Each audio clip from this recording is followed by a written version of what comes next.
کا ہے؟ کہا لال تو حسین رضی اللہ تعالیٰ عنہ کا ہے اور ہرا حسن رضی اللہ تعالیٰ عنہ کا ہے۔ میرے حضور صلی اللہ علیہ وآلہ وسلم نے پوچھا کہ رضوان یہ تو بتاؤ کہ حسن کا ہرا کیوں اور حسین کا لال کیوں؟ تو رضوان کی گردن جھک گئی اور آنکھوں میں آنسو آ گئے۔ اہل بیت کی محبت میں رضوان جنت بھی روتا ہے، جبکہ جنت میں کوئی رو نہیں سکتا۔ جنت وہ ہے جہاں رویا نہیں جاتا، لیکن یہ شہادت حسین ہے، اسے جب جب بھی یاد کیا جاتا ہے رضوان جنت بھی روتا ہوا نظر آتا ہے۔ رضوان کی عرض کرنے کی ہمت نہ ہوئی۔ حضرت جبرائیل آئے اور عرض کی یا رسول اللہ صلی اللہ علیہ وآلہ وسلم، میں بتاتا ہوں اللہ کے حکم سے یہ ہرا اس لیے ہے کہ حضرت حسن رضی اللہ تعالیٰ عنہ کو زہر دیا جائے گا اور ان کا چہرہ اور جسم ہرا ہو جائے گا، اور حضرت حسین رضی اللہ تعالیٰ عنہ کو کربلا میں شہید کیا جائے گا، اور شہادت کی وجہ سے خون سے سارا جسم لال ہو جائے گا، اس لیے حسن کو ہرا اور حسین کو لال محل ہے۔ دیکھا حضور صلی اللہ علیہ وآلہ وسلم کی یہ حدیث معراج پوری ہو رہی ہے۔ اس کے بعد حضرت حسن رضی اللہ تعالی عنہ نے لوگوں کو جانے کا حکم دیا اور گھر والوں کو ٹھہرنے کا کہا۔ اس وقت مولا حسن کی 3 یا 4 بیٹے تھے۔ ان بیٹوں میں ایک بڑا بیٹا تھا جس کی عمر صرف 7 سال تھی۔ وہ بڑا خوبصورت تھا اور نام قاسم تھا، اور ماں کا نام فروا تھا۔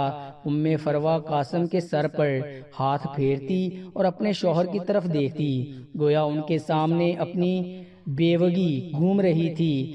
ہائے بیوگی، ہائے بے کسی، ہائے بے بسی، لیکن زبان سے کچھ کہہ نہ سکتی تھی۔ جب سب لوگ چلے گئے حتیٰ کہ کوئی نہ بچا تو حضرت حسن رضی اللہ تعالی عنہ نے اپنے بازو پر بندھے تعویذ کو کھولنے کا حکم فروا کو دیا۔ تعویذ کھولا اور کھول کر حضرت حسن نے کہا میرے بیٹے قاسم کو میرے پاس لاؤ۔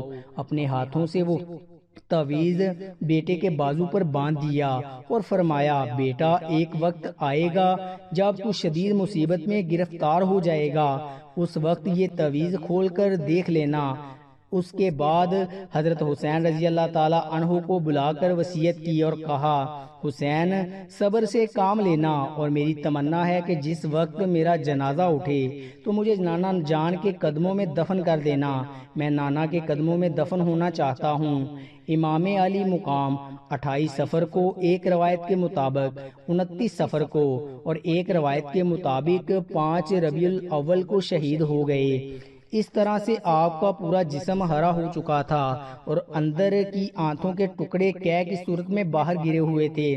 حضرت حسن رضی اللہ تعالی عنہ کی شہادت ہوئی تو آپ کی تجہیز و تدفین کے لیے جنازہ اٹھایا گیا، لیکن یہ بھی طریق کا بدترین باب ہے کہ جب جنازہ باہر لے کر آئے حضور صلی اللہ علیہ وآلہ وسلم کے روضے مبارک میں حضرت حسن رضی اللہ تعالی عنہ کو دفن کرنا چاہتے تھے تو بنو امیہ کہ وہ غلیظ جسے دنیا مروان کہتی ہے، بدترین آدمی جس پر میرے آقا صلی اللہ علیہ وآلہ وسلم نے لعنت کی تھی، اس نے کہا کہ میں ان کو دفن نہیں ہونے دوں گا۔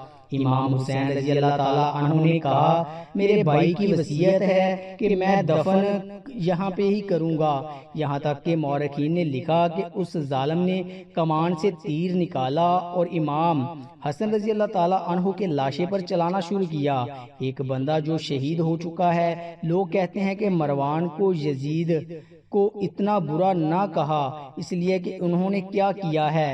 یہ کیا ہے؟ مرے ہوئے انسان کا تو دشمن بھی احترام کرتا ہے۔ مروان کیسا ظالم تھا، نانا کے قدموں میں نواسے کو لے جا رہے ہیں تو تلوار سے جنازہ روک لیا اور جنازے پر تیر چلانا شروع کر دیا۔ بعض روایتیں یہاں تک آتی ہیں جنازہ حسن پر تیر چلائیں۔ حضرت زینب رضی اللہ تعالی عنہا نے کہا کہ فاطمہ کے 2 بیٹوں کے جنازوں میں نے دیکھے ہیں، حسن کو تو 2 بار کفن ملا ہے، حسین کو تو ایک بار بھی کفن نہ ملا۔ لوگوں نے کہا حسن کو 2 بار کفن کیسے ملا؟